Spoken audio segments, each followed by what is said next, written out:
आज आखिरी दिवस पर्वराज पर्युषण का, उत्तम ब्रह्मचर्य का दिवस, जो कि चौथे पाप कुशील पाप के दूर करने के लिए अपने जीवन में दिशाएं प्रदान करता है।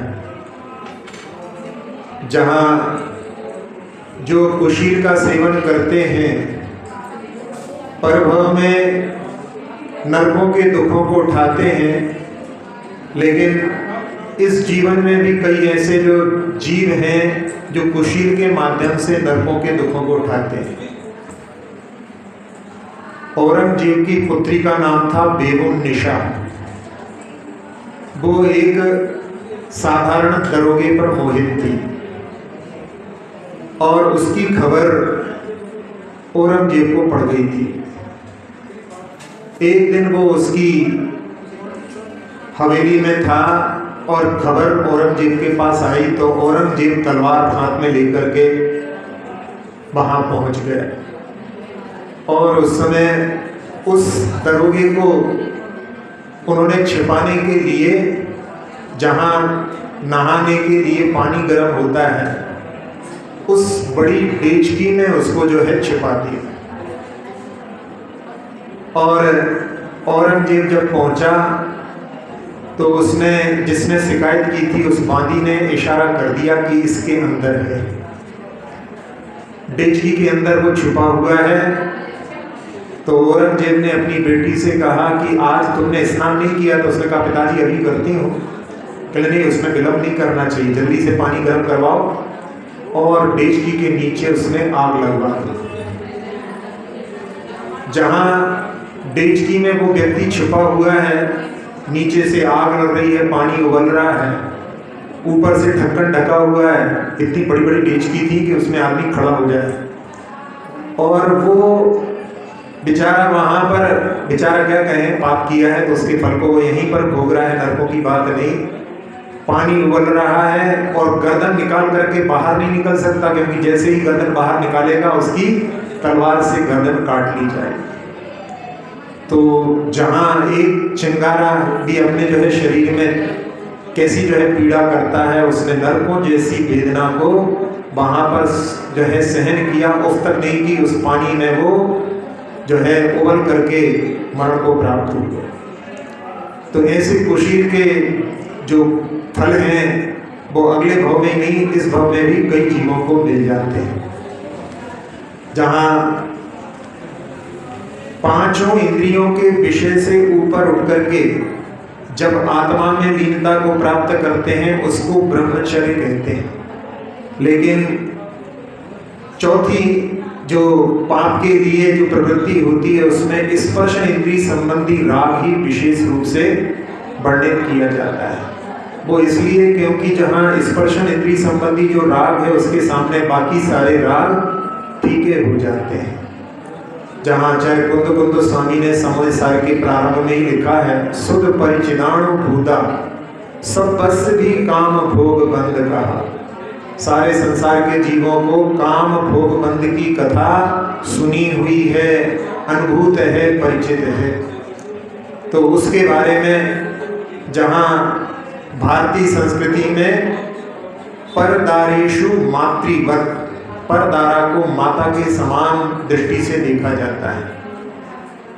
जहाँ खुदीराम बोस, जिनके लिए फांसी पर चढ़ाने की सजा मिल चुकी थी और अंग्रेज लोग उनसे भी कुछ राज उगलवाना चाहते थे, तो उन्होंने उनके पास में एक सुंदरी को भेजा।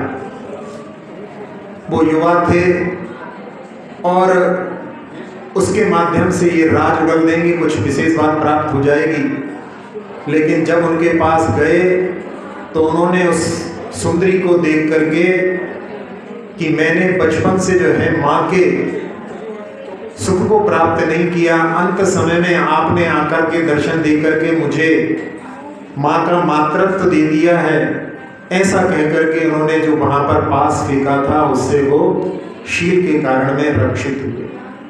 तो ये भारतीय संस्कृति में जहाँ लोग किस प्रकार से जो है सील का जो है पालन करते थे। और आजकल का जो पाश्चात्य अंधानुकरण चल रहा है उसमें ऐसे वस्त्र पहनते हैं जिनके माध्यम से कई बार लोगों के मन में विकार उत्पन्न हो जाते हैं। अमेरिका का एक केस जिसमें कि जज ने कहा कि आपके ऊपर ये आरोप लगाया गया है कि आपने लड़की के साथ में बदतमीजी की है, तो वो वहां पर कह देता है कि नहीं, मैंने कोई बदतमीजी नहीं की है। सामने लड़की को लाया गया, लड़की को देखने के बाद में कहता है कि मैंने तो इनको कभी देखा ही नहीं है, बदतमीजी की बात ही क्या है। जज बड़ा परेशान, फिर उसको जो है दृष्टि गई, उसने कहा कि आपने जैसी वेशभूषा उस दिन पहनी थी उसी वेशभूषा में आप आओ। और जब वो वहां पर उस वेशभूषा में आई तो उस जिस लड़के के ऊपर जहां आरोप लगा था उसने वहां पर स्वीकार करता। उसके पहले जज ने कहा कि यदि ऐसी वेशभूषा में आप एकांत में मुझे भी मिलते तो मेरे मन में भी विकार पैदा हुए बिना नहीं रहते। तो ये जो है विदेशों में तो ऐसी दृष्टि है ही, लेकिन जहां भारत में भी जो है कई इस प्रकार के केस आने लगे। अभी कुछ सालों पहले केरल में भी ऐसा ही केस हुआ था, उसमें भी जो है वेशभूषा के कारण में सामने वाले को प्रोवोक कर देते हैं, यानी उनके लिए भी उत्तेजित करने के कार्य कर सकते हैं।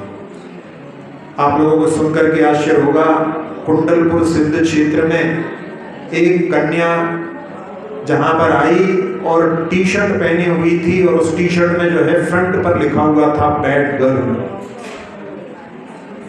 तो ऐसे जो है वस्त्र पहन करके, जब अपन ऐसे वस्त्र पहनते हैं तो सामने वाले के लिए अपन जो है प्रोवोक कर सकते हैं, उनके लिए बोलने के लिए, उनके लिए कुछ करने के लिए भी अपन उत्तेजित कर सकते हैं। एक लिफ्ट में एक महिला चढ़ी जहां वो जीन्स और टी शर्ट पहने हुई थी और उसमें जो ऑलरेडी एक व्यक्ति खड़ा हुआ था उसने उसको देख करके कहा बॉय।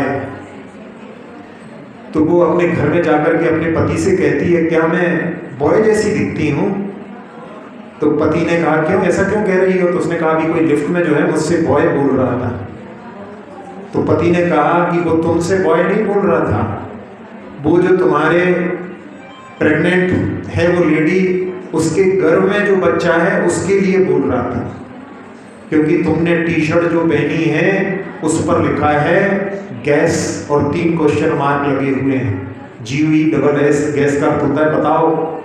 जब तुम ड्रेस से जो है स्वयं दूसरों से पूछ रहे हो तो तुमने जो है उसके लिए बोलने के लिए स्वयं ही आमंत्रित किया है।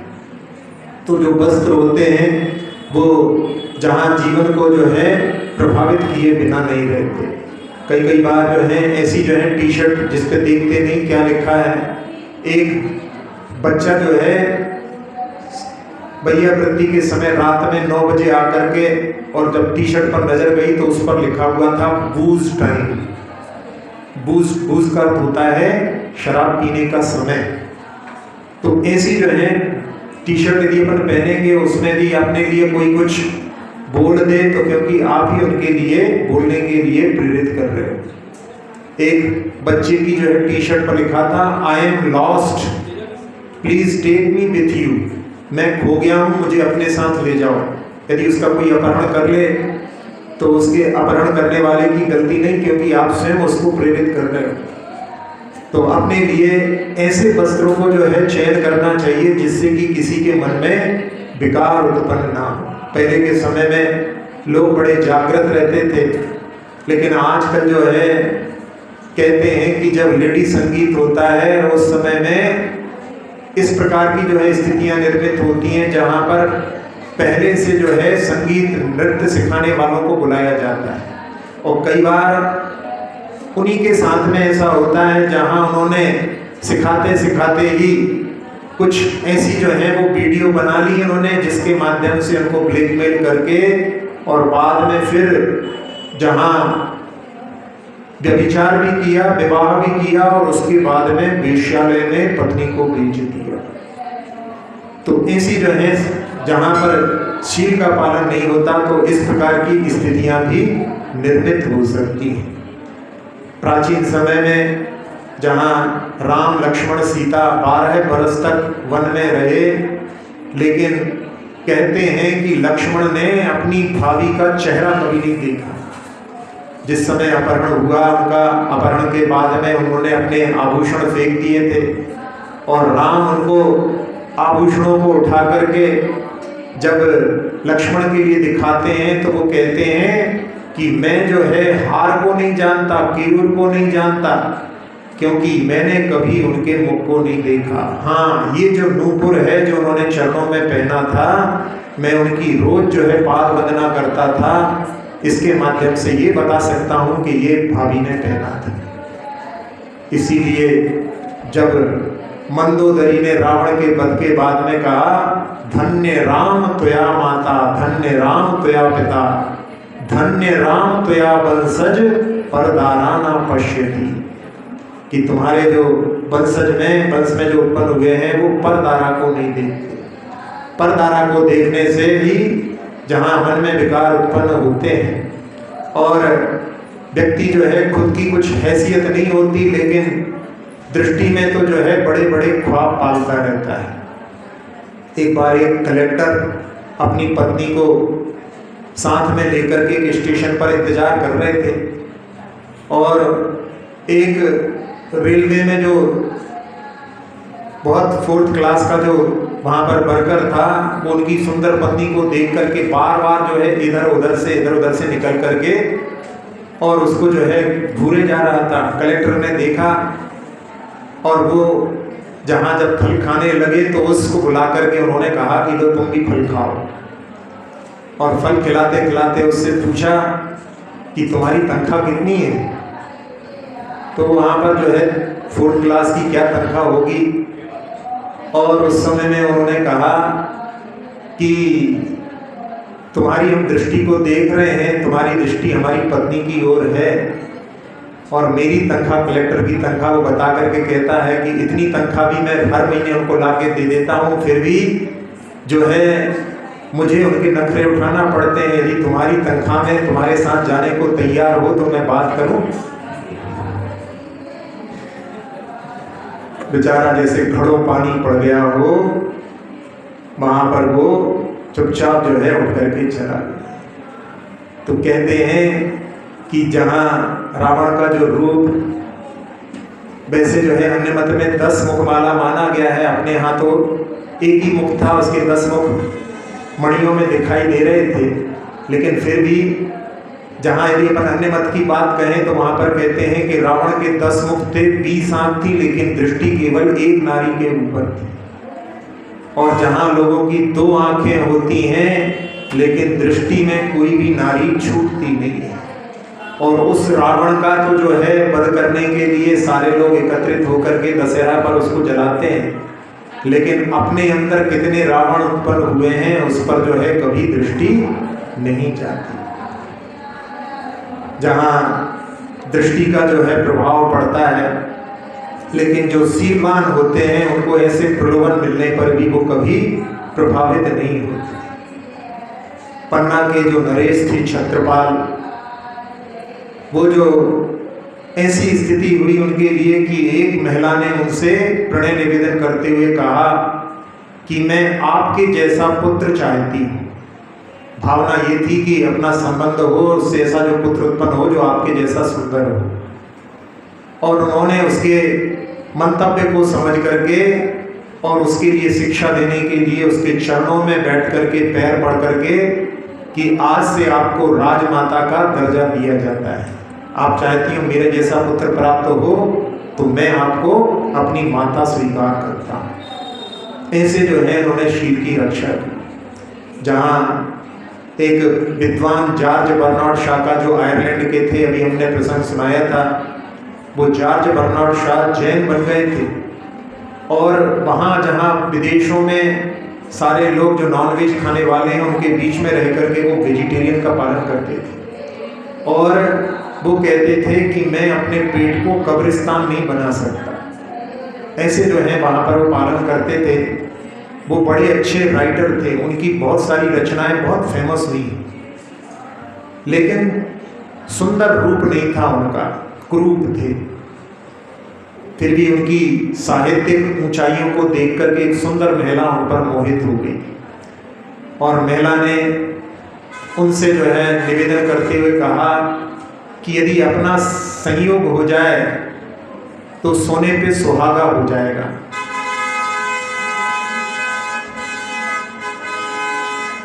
उसको सुनकर के जॉर्ज बर्नार्ड साहब ने कहा कि जो संतान तुम सोच रही हो कि तुम्हारी जैसी सुंदर और मेरी जैसी बुद्धिमान बने, इसका उल्टा भी हो सकता है कि वो संतान मेरी जैसी बदसूरत और तुम्हारी जैसी बेवकूफ भी हो सकती है। तो जहां बदसूरत और बेवकूफ होगी तो उसका जीवन जो है वो कैसे गुजारेगी, ऐसा कहकर के उन्होंने उस महिला के प्रणय निवेदन को ठुकरा करके अपने शील की रक्षा की थी। ऐसे ही एक लूथर राइटर जो पोएट थे, उनके सामने भी किसी ने ऐसा ही निवेदन किया। वो कविता लिख रहे थे लेकिन शीलवान थे, तो उन्होंने स्याही की जो दवात थी उसको उठा करके उसके चेहरे पर फेंक दिया और जो अपनी सुंदरता पर घमंड करती थी, उन्होंने कहा कि तुम्हारी वो सुंदरता कहाँ रही जिस पर तुम घमंड करती थी। मैं तो ऐसी सुंदरता के लिए प्राप्त करना चाहता हूँ जो कभी भी धूमिल ना हो। तो ऐसे जो लोग रहते हैं, जहाँ शील की प्राप्ति के लिए प्रयास करते हैं, जहाँ केवल पुरुष वर्ग नहीं, महिलाओं में भी जो है सतियाँ हुई हैं। सीता सती के लिए रावण ने कितने प्रलोभन दिए लेकिन वो कभी भी प्रभावित नहीं हुई। मनोरमा सती के लिए भी प्रलोभन थे, रेण मंजूषा के लिए भी प्रलोभन थे, लेकिन वो कभी भी उनके चंगुल में नहीं आई। जहाँ हरिवंश राय बच्चन जो साहित्यकार हुए हैं, उनकी पत्नी जो थी तेजी बच्चन, बहुत सुंदर थी और ये जो है पीएचडी करने के लिए इंग्लैंड गए हुए थे। एक प्रकाशक जिनकी रचनाओं को प्रकाशित किया था इन्होंने, साहित्य संपादक ने, वो संपादक जो है इनकी पत्नी की सुंदरता पर मोहित होकर के चक्कर काटने लगा। इन्होंने अपनी रक्षा के लिए एक किसी दूर के रिश्तेदार को अपने घर में रख लिया क्योंकि पति थे नहीं। बाद में ऐसा हुआ कि वो किसी कारण से अपने घर वापस चले गए तो वो संपादक इनके घर पहुंच गया और इनका हाथ पकड़ करके अपनी कार में बिठा करके इलाहाबाद के एक द्रौपदी घाट में, वहां पर उनके शील हरण की भावना से पहुंच गए और इन्होंने जो है कह दिया कि मैं शीलवती हूं, मैं किसी दूसरे के साथ में जो है प्रणय की बात भी नहीं सोच सकती। तो उसने जो है पिस्टल निकाल करके कहा कि यदि तुम स्वीकार नहीं करोगी तो मैं तुम्हारे ऊपर गोली चला दूंगा। तो उस समय में लोग अक्सर ऐसा होता है घबरा करके शील को जो है बलिदान कर देते हैं, लेकिन उसने कहा कि तुम चलाओ गोली, मैं तुम्हारे सामने झुकने वाली नहीं हूँ। जो बच्चन का होना होगा होगा, जो बच्चों का भविष्य होगा होगा, लेकिन मैं शील को जो है छोड़ने के लिए तैयार नहीं। और उसने गोली चलाई, लेकिन जानबूझ करके वो तो केवल डराने के लिए ही जो है केवल गोली चला रहा था और वहाँ पर वो पराजित जैसा खड़ा हुआ था और वहाँ से वो ऑटो पकड़ करके बिल्कुल ऐसे जैसे कोई बाजार से सामान खरीद करके लौटी और अपने शील की सुरक्षा के साथ घर पहुँच गए। तो ऐसे भी जो है लोग रहते हैं, अपनी शील की रक्षा के लिए जान की भी बलिदान देने के लिए पीछे नहीं हटते। जहाँ भोजन का भी प्रभाव अपने जीवन पर पड़ता है। तामसिक भोजन करने वाले के जीवन में कामुक विचारों की अधिकता रहती है। आचार्य कुंद स्वामी ने जो समय सार में ये गाथा भी पढ़ी थी, उसकी टीका में आचार्य जयसेन स्वामी ने जिह्वा को भी कामेंद्री कहा है, यानी जिह्वा और स्पर्शन इंद्रिय इनको कामेंद्री कहा और बाकी की 3 इंद्रियों को भोगेंद्री कहा। तो रसना इंद्री भी जो होती है वो भी जो है शील की रक्षा के लिए उसका भी नियंत्रण जरूरी है। आचार्य ज्ञान सागर जी दादा गुरु ने एक उदाहरण अन्य मत का कि एक तपस्वी था जो 1 महीने के बाद में भोजन के लिए उठता था, और भोजन में क्या, एक जड़ी को जो है चाट करके और फिर जो है 1 महीने के लिए बैठ जाता था। उसकी ऐसी तपस्या देख करके इंद्र को चिंता हुई कि ये मेरे पद को छीन लेगा। उनके यहाँ इस प्रकार का कथानक है। तो उसमें इंद्र ने उसकी तपस्या को भंग करने के लिए सुंदर देवी को भेजा। वो देवी उसके सामने बहुत सारे लटके झटके दिखाती रही, लेकिन वो प्रभावित नहीं हुई। उसने देखा 1 महीने बाद उठे और जड़ को चाट करके बैठ गए, तो उसने सोचा कि इनकी रसना इंद्री को जब तक अपन अपने बस में नहीं करेंगे तब तक ये बस में नहीं आएंगे। और अगली बार जब वो 1 महीने बाद उठने लगे तो उसने उसके ऊपर अमृत की बूंद लगा दी। और जब वो अगली बार उठे हैं और जैसे ही उन्होंने अपनी जिह्वा को उस जड़ पे लगाया, तो आज पहली बार उनको उसका मधुर स्वाद जो है कुछ अलग लगा, और उनके मन में कहा भाई आज तक तो ऐसा स्वाद नहीं आया।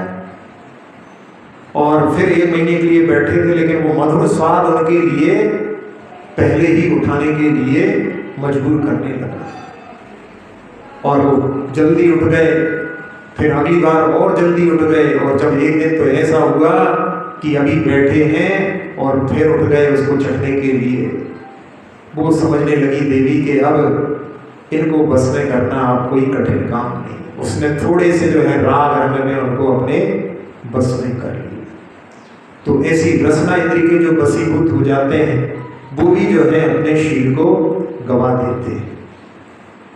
कई बार जहाँ व्यसनों में जो लिप्त रहते हैं, उनके माध्यम से भी कई बार ऐसी जो है स्थितियां निर्मित हो जाती हैं, जहाँ अपन पढ़ते हैं कि जुए के बस में होकर के 5 पांडवों ने अपनी द्रौपदी को भी दांव पर लगा दिया था। कई बार जो है ऐसी घटनाएं सुन करके कि पूर्व में ऐसी घटनाएं होती हैं, ऐसा नहीं। कई बार जो है ऐसी घटनाएं अपन दृष्टि डालो तो आज भी अपने लिए देखने के लिए मिल सकती है। एक व्यक्ति इसी जुए के व्यसन में इतना कर्ज में डूबा था और उसके विवाह की तैयारी चल रही थी, और जो कर्ज देते हैं वो कर्ज देने के बाद में पैसा वसूल करना भी जानते हैं। उन्होंने उससे कहा कि तुम्हारा कर्ज सारा माफ हो जाएगा, तुम अपनी फर्स्ट नाइट होटल में मनाना। और अपने कर्ज को चुकाने के लिए वहीं पर वो कुछ लोग पहले से छिपे हुए थे। अगले दिन सुबह देखा तो उस नववधू की लाश पड़ी हुई थी। तो ऐसे जो व्यसनों में लिप्त होते हैं, वो ऐसी भी जो है स्थिति के लिए कारण बन जाते हैं। आचार्य ज्ञान सागर जी ने, दादा गुरु ने एक उदाहरण लिखा कि एक अफीमची जो अफीम का नशा करता था, जहाँ पत्नी को लेने गया था मायके, और वहां से लेकर के पैदल रास्ते से आ रहा था। पति अपनी अफीम की डिब्बी जो है वहीं पर भूल गया, और जो नशे करने वाले होते हैं उनकी शरीर की शक्ति क्षीण हो जाती है। बिना नशे के वो एक कदम भी चलने में समर्थ नहीं था। पत्नी से बोला कि देखो भैया कहीं से हमारे लिए अफीम देखो, नहीं तो हम तो नहीं चल पाएंगे। पत्नी ने कहा ठीक है कोशिश करते हैं, और एक घर वहाँ पर एक झोपड़ी दिखाई दी, वहाँ पर गई और वहाँ पर कहा कि आपके पास क्या अफीम मिलेगी। तो वो कहने लगा कि अफीम तो मैं दे सकता हूँ, लेकिन इसके बदले में आप क्या दोगे। और उसका मतलब वहाँ पर था कि अपने शील को यदि तुम देने तैयार हो तो मैं तुम्हें अफीम दे सकता हूँ। और वो आकर के वहाँ पर अपनी शील की रक्षा बचाते हुए आकर के पति से कहती है कि वो तो जो है इसके बदले में मेरा शील मांग रहा है। वो पति जो है इतना निर्लज्ज कहता है तुम्हें जैसे बने ले ला करके दो, नहीं तो मैं तो आज यहीं पर पड़ा हूँ, मुझसे चलते नहीं बनता। तो नशे में जो व्यक्ति होते हैं, जिनके आदी हो जाते हैं व्यसनों में, उनका भी जो है शील का कोई जो है भरोसा नहीं रहता। जहाँ जो शील की रक्षा करने वाले होते हैं वो किस किस प्रकार से प्रयास करते हैं। एक हॉलैंड की एक महारानी, जिसको कि उनके किसी शत्रु ने जहाँ पर उनके पति को निर्वासित कर दिया था और राज्य पर आक्रमण करके उसको प्राप्त कर लिया था, वो उस हॉलैंड की जो रानी के लिए कहता है कि तुम उससे विवाह करो। तो वो सील की रक्षा के लिए कहती है कि मैं एक वस्त्र को बुन रही हूँ, और जिस दिन ये वस्त्र पूरा बुन जाएगा उस दिन उसको पहन करके मैं तुम्हारे पास आऊंगी। लेकिन दिन भर वो वस्त्र को बुनती और शाम को उसमें कुछ ना कुछ मील मेख निकाल करके पूरा उधेड़ देती। और ये खबर जो है वहां उसके पति को मिलती है कि मेरी पत्नी अपने सील की रक्षा के लिए किस प्रकार से प्रयास कर रही है, और मुझे भी जो है उसकी रक्षा करना चाहिए। तो उसने फिर से पुनः संगठन करके और 6 महीने बाद आक्रमण किया और अपनी पत्नी की रक्षा की, लेकिन पत्नी ने भी किस प्रकार से अपने सील की रक्षा की। ऐसे उदाहरण जो है अपने लिए शील धर्म के प्रति प्रेरित करते हैं। जहाँ एक चंड प्रद्युत नाम के उज्जैनी के राजा थे, और जो राजा शैणिक के पुत्र अभय कुमार उनके प्रति युद्ध करने के लिए पहुंचते हैं। और राजा शैणिक कहते हैं, जहां भगवान महावीर के उपदेशों को सुनकर के कि युद्ध में बहुत हिंसा होती है, ये कार्य नहीं होना चाहिए, तो वो कहते हैं कि ये युद्ध नहीं होगा, आप चिंतित मत होइए। और वो क्या करते हैं कि जहाँ पर युद्ध स्थल, जहाँ पर युद्ध होता है, उस स्थान पर उनके जो सामंत आकर के ठहरेंगे, उनके नीचे जाकर के उन्होंने सोने की मोहरों को वहाँ पर दबा करके रख दिया। और जब चंड प्रद्युत अपने सामंतों के साथ वहाँ पर पहुँचा तो उनके लिए अभय कुमार ने पत्र लिखा कि आप हमारे मौसा जी हैं, क्योंकि जो चंड प्रद्युत की पत्नी है वो राजा चेटक की पुत्री है, और यहाँ पर राजा शैणिक की जो पत्नी है चेलना, वो भी उन चेटक की पुत्री है। तो आप हमारे मौसा जी हैं, आपकी रक्षा करना हमारा कर्तव्य है, और आपके सारे सामंत हमारे पिताजी ने खरीद लिए हैं। यदि आपको विश्वास ना हो तो आप उनके जो स्थान हैं उनमें खुदाई करके देख लो, सबको जो है बहुत सारी मोहरें दी गई हैं।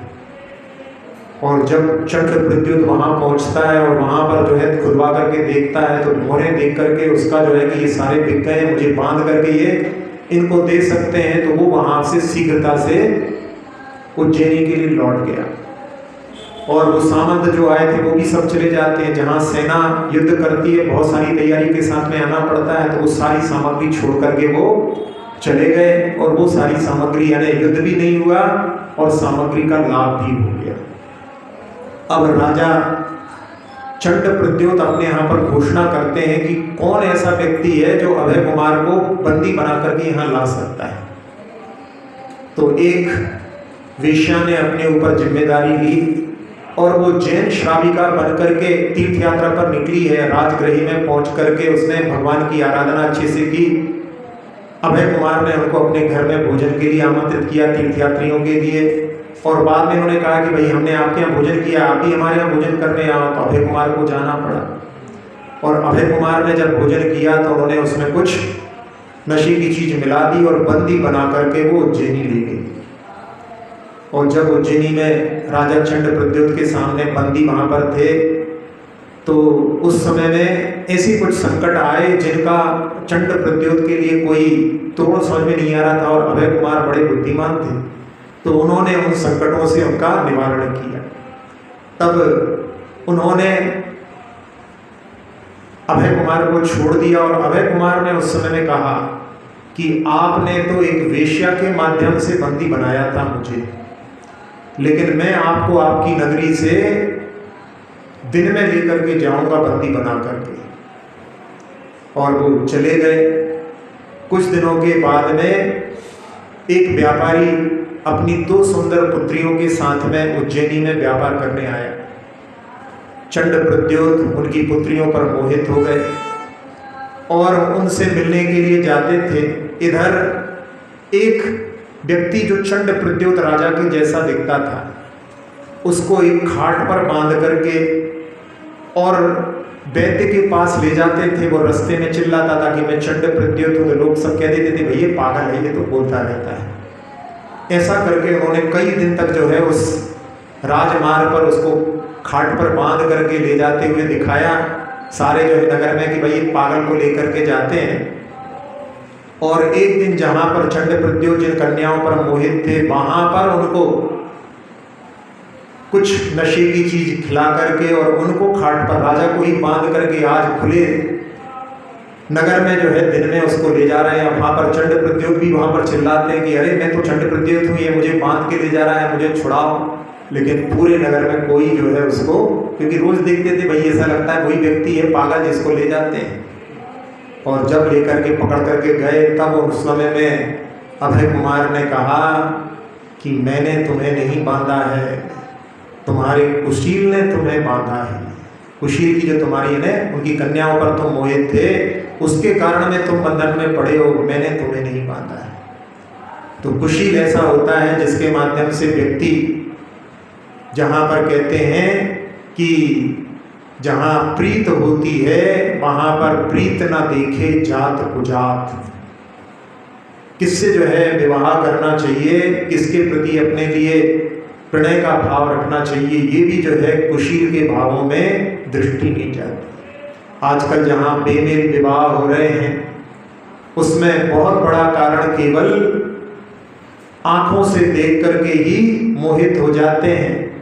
जहाँ प्राचीन नीति का श्लोक कि कन्या वरते रूपम, कन्या हो चाहे लड़का हो, दोनों ही जो है बस केवल रूप देख करके ही विवाह करना चाहते हैं। माता वित्तम पिता श्रुतम, माता जो है देखती है कि हमारा जवाई कितना धन वाला है और पिता चाहता है कि हमारा जवाई कितना योग्य है। और बांधवा कुल मिच्छन्ति, बंधु जो होते हैं वो अच्छे कुल में विवाह हो ऐसी इच्छा रखते हैं। और मिष्टान इतरे जना, बाकी लोगों को तो पार्टी से मतलब है, कहीं जो आप विवाह करो पार्टी अच्छी दे दो। तो ऐसी स्थिति में केवल रूप को देख करके जहाँ विवाह होता है उसके दुष्परिणाम भी देखने में आते हैं। तो ऐसी जहाँ पर अपने लिए सील का पालन करना है और साथ साथ में जहाँ भारतीय संस्कृति में तो ऐसा होता है कि विवाह करने के बाद जो विवाह किया भी जाता है तो वो केवल संतति की प्राप्ति के लिए, मुख्य उद्देश्य उसका संतति की प्राप्ति होता है।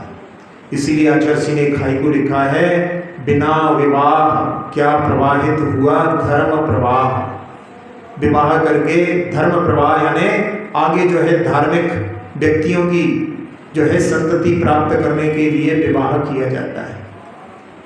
तो उसमें जब संतान की उत्पत्ति हो जाती है उसके बाद में घर में रह करके भी सील का पालन करने वाले भारतीय संस्कृति में उदाहरण देखे जाते हैं। एक बार गांधी जी जहाँ एक सभा में थे, उनके पास में कस्तूरबा बैठी हुई थी, लोग उनसे परिचित नहीं थे कुछ। उन्होंने कहा क्या ये आपकी माँ है? तो गांधी जी ने कहा कि हाँ ये मेरी माँ है, पत्नी को माँ बोल रहे हैं। और उन्होंने बाद में कहा कि ये मुझे नहलाती है, ये मुझे खिलाती है और रात में थपकी दे करके सुलाती है, ये मेरी माँ से बढ़कर है। तो जहाँ पूर्ण ब्रह्मचर्य व्रत का पालन घर में रह करके भी लोग करने वाले मिल जाते हैं। जहाँ पूर्व में जब गांधी जी के पिता बीमार पड़े हुए थे और वो वासना के वशीभूत होकर के अपने पिता को छोड़ करके गए और जब लौट करके आए तब तक उनके पिता के प्राण निकल गए थे। उनको बहुत ग्लानि हुई और उसके बाद में उन्होंने पूर्ण ब्रह्मचर्य पालन अपने घर में किया। और उसके बाद में उन्होंने कहा कि मेरी सही जीवन, सही जिंदगी जो है पूर्ण ब्रह्मचर्य के बाद में प्रारंभ हुई।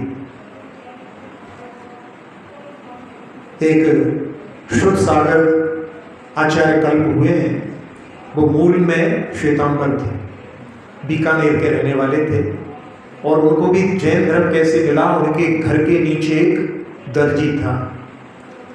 वो दर्जी श्वेतांबर और दिगंबर दोनों मतों को देखता था, तो वो कहता था कि सही मत तो दिगंबर है।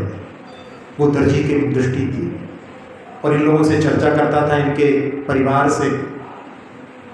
और ये जब वहाँ से कलकत्ता शिफ्ट हुए तो इन्होंने दिगंबर मंदिर के पास में ही जगह ली। और श्रावकों के बीच में रह करके इन्होंने पाठशाला आदि में वहाँ पर अध्ययन करके और दिगंबर धर्म को अपना लिया।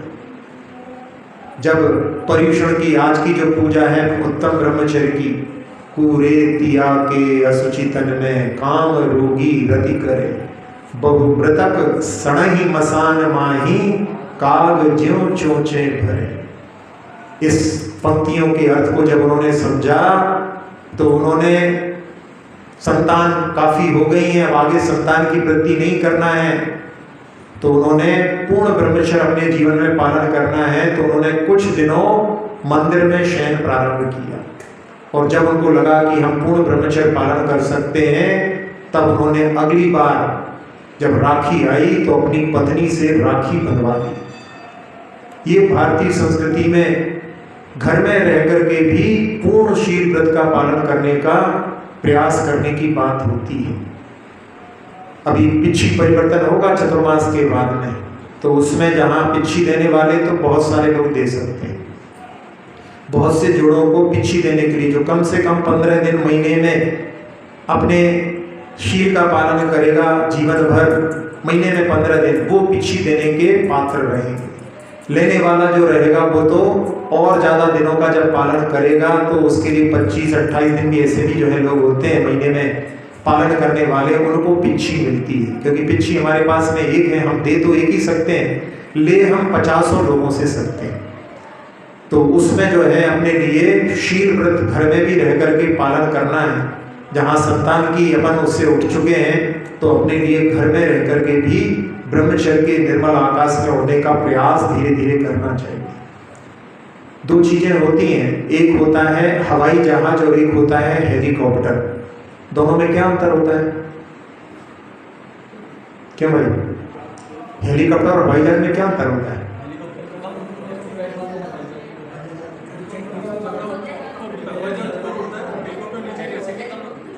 ये जो है बेसिक अंतर जो है उनका अपन बताएं तो बेसिक अंतर है कि हेलीकॉप्टर को दौड़ना नहीं पड़ता, वो सीधा उड़ जाता है, और हवाई जहाज को रनवे पर कई किलोमीटर भागना पड़ता है, फिर उसमें सामर्थ्य आती है, फिर वो उड़ने में समर्थ होता है।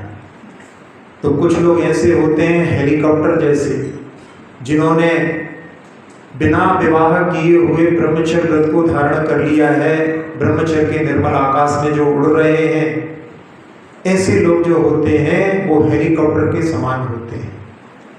और जिन्होंने विवाह स्वीकार किया है वो हवाई जहाज की तरह है कि जहां उनको रनवे पर थोड़ी समय तक दौड़ना पड़ता है, यानी जब तक संतान नहीं होती तब तक जो है उस कुशील का सहारा लेते हैं। लेकिन जैसे ही जहां संतान आदि की निवृत्ति हो गई तो घर में रहने वाले गृहस्थ भी निर्मल आकाश में उड़ जाते हैं, यानी वहां पर भी वो ब्रह्मचर्य व्रत का पूर्ण पालन करने लगते हैं। एक महाराज जी ने कहा है कि जो अपने बड़ी संतान के विवाह के समय पिता पूर्ण ब्रह्मचर्य का पालन करने लगता है, उसका बुढ़ापा जो है खराब नहीं होता, यानी बुढ़ापे में उसके लिए परेशानी बीमारियां नहीं होती, उसकी संलेखना पूर्वक उसका मरण होता है। ये उनके जो है मुनिराज के वाक्य हैं। तो जहां हेलीकॉप्टर के लिए जैसे नहीं बन सके हैं, लेकिन जहां हवाई जहाज जैसे अपन ने रनवे को स्वीकार किया है, तो उस रनवे पर कब तक दौड़ना? यदि हवाई जहाज रनवे पर, आजकल बड़ी बड़ी रोड बन रही हैं, उन पर कई बार हवाई जहाज उतर जाते हैं, तो वो हवाई जहाज यदि रनवे पर ही दौड़ते दौड़ते, जैसे दिल्ली से बंबई जाना है तो रनवे पर दौड़ते दौड़ते आखिरी तक जाए तो वो हवाई जहाज कहलाएगा क्या?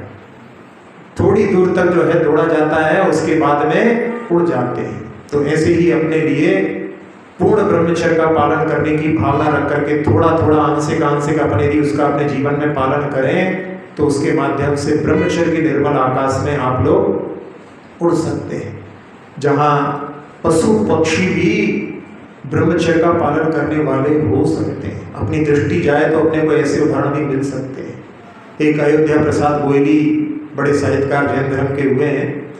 उन्होंने जब वो जेल में थे अंग्रेजों के जमे में, तो उस समय में उनकी दो जो है घटनाएं उनके लिए सुनने के लिए मिली। एक तो उनके सामने घटित हुई कि जहाँ वो मोंटगोमरी जेल में थे, जो पाकिस्तान में है अभी, वहाँ पर उन्होंने एक चिड़िया और जो चिड़ा होता है उनके आपसी संबंधी को लेकर के वहाँ पर उन्होंने शील की वो घटना देखी कि एक चिड़िया जो अन्य जो जिसके साथ में उसका संबंध नहीं था, वो उसके सील को भंग करना चाहता था, लेकिन वो उसके लिए तैयार नहीं थी और उसने अपने सील का भंग नहीं किया तो उस चिड़ा ने उसकी गर्दन को दबा दिया, उसको मार दिया। उनके सामने की घटना है, वो चिड़िया मर गई और उसके बाद में उसका जो साथी था वो जब वहाँ पर आता है और उसको देखता है तो उस चिड़ा के आंखों से आंसू गिर रहे थे। ये दृश्य देख करके उन्होंने कि उसने अपना सील भंग नहीं किया, सील की रक्षा के लिए अपने प्राण का बलिदान कर दिया। और एक और घटना उनके जीवन में किसी ने उनको जेल में ही सुनाई थी कि हमारे यहाँ एक गाय थी और वो गाय जिसने 2 बछड़ों को जन्म दिया और बछड़ों को जन्म देने के बाद में उसने गर्भ धारण नहीं किया, तो लोगों ने वहाँ पर प्रयास किए, जहाँ गर्भवती होती है जब गाय फिर दूध मिलता है, इसलिए उसके लिए प्रयास किए। और वो जो है गाय ने सपना दिया, उनके घर में एक बेटी थी कि मैंने पूर्ण ब्रह्मचर्य पालन कर लिया है, अब मैं गर्भ धारण नहीं करना चाहती। लेकिन ये सब लोग हंस रहे, करे गाय भी कोई जो है ब्रह्मचर्य पालन कर सकती है, और उसके साथ जबरदस्ती की। जहाँ त्रियंच आयु जो होती है वो पुण्य प्रकृति होती है, त्रियंच गति में कोई जाना नहीं चाहता, इसलिए त्रियंच गति पाप प्रकृति होती है। कोई भी त्रियंच अपना आत्मघात नहीं करता है, लेकिन उस गाय ने एक ऊंचे स्थान से गिर करके अपना घात कर लिया, क्योंकि उसके साथ में उसके सील को भंग करने का वो प्रयास कर रहे थे। तो ये घटना जो है उन्होंने सुनी थी, अपने पुस्तक में उन्होंने लिखी कि पशु भी जो है सील धर्म का पालन करने वाले होते हैं। जहाँ एक घटना आप लोगों ने सुनी होगी पहले कि एक विप्र ने आराधना की और एक देवता प्रसन्न हो गया और उसके लिए अमर फल दिया कि जो इसको खाएगा वो अमर हो जाएगा। वो अपनी पत्नी के पास ले जाकर के कहता है, पत्नी कहती है वैसे ही तो जीवन मुश्किल है, बिना पैसों के जीवन गरीबी में कैसे निकाल रहे हैं, और लंबी आयु लेकर के क्या करोगे, इसको तो राजा को दे दो, राजा से कुछ मिलेगा तो अपना जीवन अच्छे से चलेगा। जा करके राजा को दिया और राजा ने जो अपनी पत्नी पर मोहित था उस पत्नी को दिया कि पत्नी जीवित रहे तो मेरा जीवन है, पत्नी मर जाए तो मेरा क्या जीवन। और पत्नी जो है और किसी पर मोहित थी तो उसने कहा कि अभी मैंने पूजा नहीं की, अभी स्नान करके पूजा करूंगी फिर खाऊंगी। और वो जिस पर मोहित थी उसको पकड़ा दिया और उसको दिया तो उसने भी कहा कि अभी मैंने जो है स्नान नहीं किया है, स्नान के पहले मैं कुछ खाता नहीं हूँ। और उसने भी जो वेश्या पर मोहित था उस वेश्या को दे दिया। और जब वेश्या के हाथ में पहुंचा तो वो सोचती है कि भले ही मैं पाप कार्य करती हूँ, लेकिन एक तो पुण्य कार्य करने का अवसर मिला है। और वो राजा की सुंदरता पर मोहित थी, राजा को प्राप्त भले कभी नहीं कर पाई थी, लेकिन बहुत सारी जो है ऐसी स्थितियां होती हैं जहाँ पर कहते हैं कि व्यक्ति मन में जो है बहुत लोगों को चाहता रहता है। इसीलिए किसी शायर ने लिखा है, विसंगति जिंदगी की ये बार बार रोई, चाह में है और कोई, बाह में है और कोई। ऐसी जो है स्थितियां होती हैं। तो उसने जो है राजा को प्राप्त नहीं कर पाया था, लेकिन चाहती थी तो उसने राजा के लिए वो अमर फल दे दिया। और जब राजा के हाथ में आया तो उसकी श्वास ऊपर की ऊपर नीचे के नीचे रह गई, क्योंकि उसके भाई ने बतलाया था कि तुम्हारी पत्नी किसी को चाहती है। और उसने उस भाई की बात ना मान करके अपनी पत्नी पर विश्वास किया और भाई को देश निकाला दे दिया था। और उसके बाद में इस दृश्य को देख करके उन्होंने एक काव्य लिखा है, वो भर्तृहरि का काव्य, याम चिंतयामि सततम मयि सा विरक्ता साप्यन्यमिच्छति सजनोऽन्यसक्ता अस्मत्कृते परितुष्यति काचिदन्या धिक्तां च तं च मदनं च इमां च मां च। उन्होंने पूरी घटना को इस काव्य में तिरोहित कर दिया कि मैं जिसको चाहता हूं वो किसी और को चाहती है, और वो जिसको चाहती है वो किसी और को चाहता है, और वो मेरे में संतुष्ट होती है, इसलिए धिक्कार है। सबके लिए धिक्कार कहा उन्होंने। और मदनम च इमाम च, मदन यानी काम के लिए धिक्कार हो, जिसके कारण में संसार में जिसको जो मिला है उसमें संतुष्ट ना रह करके वो दूसरों की ओर दृष्टि डालता है। और आजकल पेपर में देखो तो हर 2-4 दिन में ऐसी घटना जिसमें अपने में संतुष्ट ना होकर के और दूसरे को प्राप्त करने के लिए जो मिला है उसको भी हनन करने में नहीं चूक रहे। बहुत सारी घटनाएं लगातार हो रही, जिसमें जहाँ पर वैवाहिक संबंधों में भी लोगों के लिए वहाँ मन में शंका उत्पन्न हो रही है। जहाँ ड्रम में जो है भर करके उसको जो है जमा दिया, यानी सीमेंट कंक्रीट भर करके, और उसमें जहाँ विवाह हो रहा है अभी किसी का, वहाँ पर ड्रम उसको जो है गिफ्ट में दे रहे हैं। वहाँ पर देख करके बेचारा वो भी जो है कैसी उसके लिए अनुभूति होती होगी, अभी विवाह हो रहा है, लेकिन ऐसी जो है घटनाएं जिसमें उसमें मूल कारण जो है ये कुशील है, उस कुशील के कारण में ही ऐसी स्थितियां बन रही हैं। तो इस ब्रह्मचर्य के पावन दिवस पर जो जितने भी विवाहित हैं सबको ऐसा संकल्प करना चाहिए, पति और पत्नी आपस में एक दूसरे के प्रति समर्पित रहेंगे और किसी के प्रति हमारी दृष्टि स्वप्न में भी ना जाएगी, ऐसा संकल्प करके, और उसमें भी आगे बढ़ करके पूर्ण ब्रह्मचर्य के निर्मल आकाश में उड़ने की ये भारतीय संस्कृति, उसका भी अपने जीवन में पारायण करके, और जहाँ एक लकड़हारा, जहाँ पर जैसे हिंसा के क्षेत्र में होता है कि एक दिन की हिंसा करने का त्याग करने वाला भी प्रशंसनीय होता है, एक ऐसा ही लकड़हारा जहाँ उसने पूर्णमासीकों में वेश्यागमन नहीं करूँगा ऐसा नियम लिया, और लकड़ी बेचने के लिए जब वो जहाँ पर शहर में गया, उसकी लकड़ी चंदन की थी।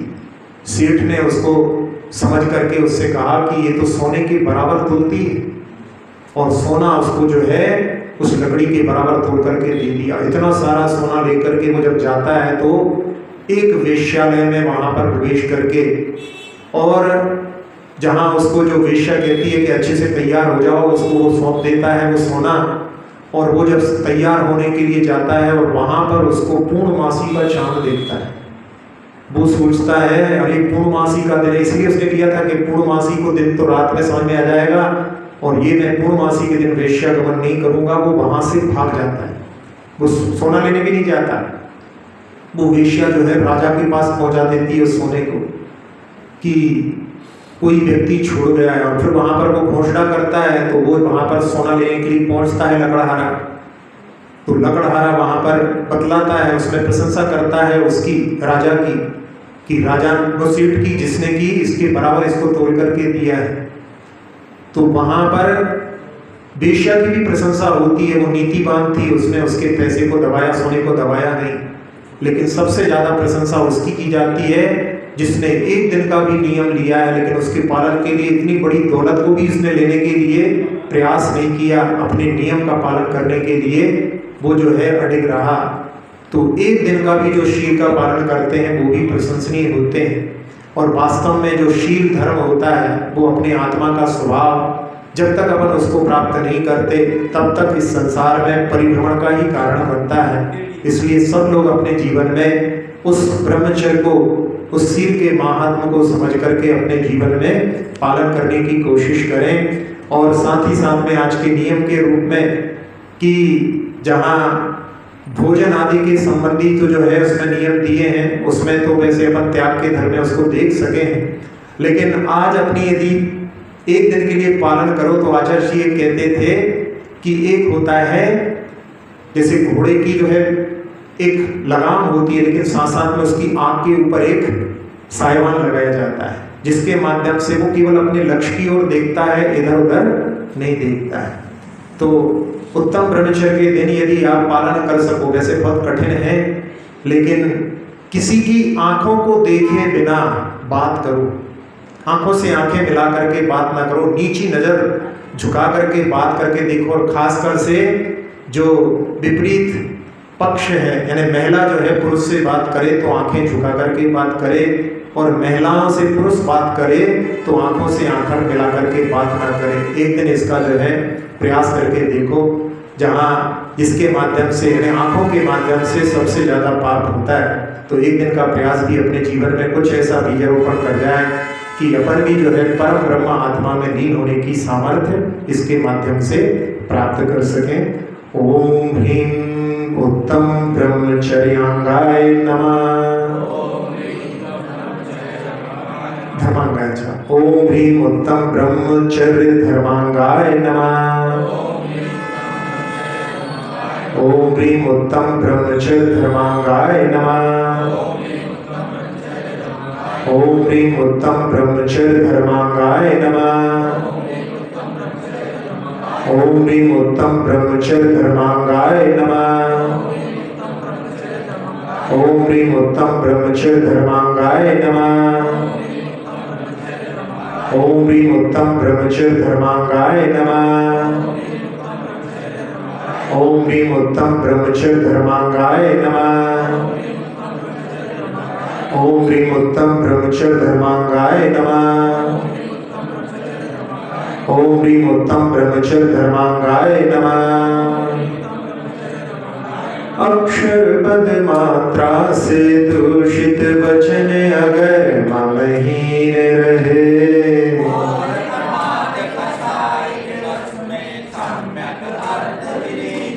जिन वाणी माता मेरी सब त्रुटियों को क्षमा करें,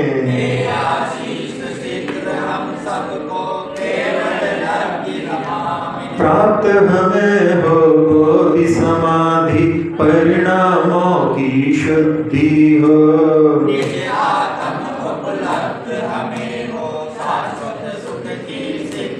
चिंतित वस्तु दात्री माता चिंतामणि उपमा भाती,